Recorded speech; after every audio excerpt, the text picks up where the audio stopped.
I'm not sure if you said it just joking around, but I think you mentioned that building a YouTube channel can kind of make you go insane. Why do you say that? Building a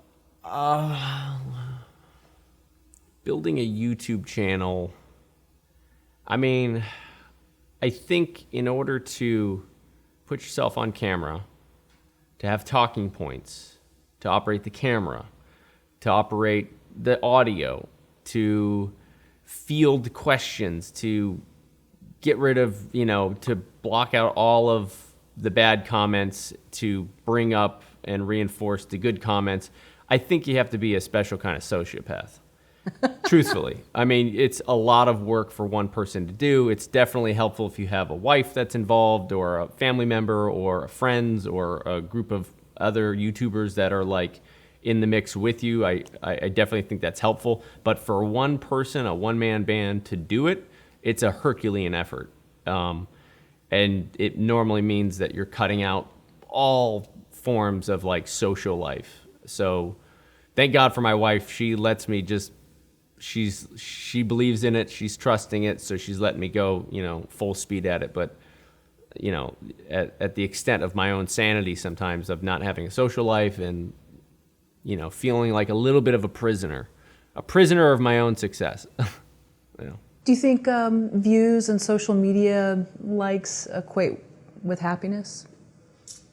I think, yeah, that's a slippery slope. When I first got into this, what I wanted the most was to give people a sense of shock or wonder in the videos, to leave them with a lasting impression.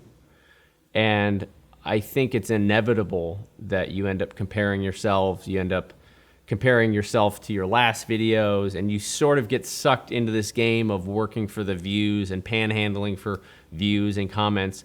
It's just part of the mix. There's no way to separate it. As much as I try and as much as I want to, I have to like spend an enormous amount of time kind of brainwashing myself that like that is not important, even though it has an enormous weight.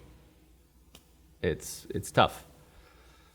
Do you think you would have started a few years back if you had known not just the pressure of putting out something that your audience will like and top the last one, but also your own expectations?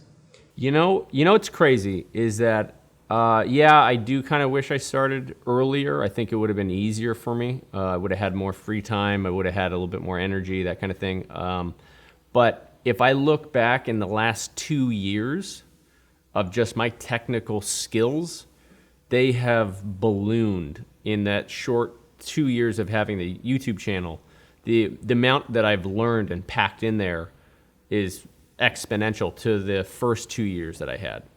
So putting yourself under deadline and putting yourself under public scrutiny and putting up bodies of work to be judged, it's a whole process of whittling down your skills and really, really refining your talent and just sharpening that blade. So sure, I wish I would have started years before, but I also think that I would have had less to offer, and I think that I might not have put so much into it as I am now. Maybe that's something that when you get older, you start doing. I don't know. But do you think you would have actually gone for it, knowing how difficult it is, and it is very isolating, and people don't realize that about the job, quote unquote? I don't know that I would. I think it's one of those things where you kind of get sucked in, and so when people look at the channel and they look at the amount of work that I put into certain videos, they're like, wow, you put so much time and effort into that. But to me, that's like the normal, that's just like, oh yeah, I'm putting up body of work, so it takes this and that, and you just have to invest, you got to do it. And so if I had known that from the start, maybe not. Maybe I would have said, what's an easier way to make my art and not have to worry about rejection every time I upload something. I don't know.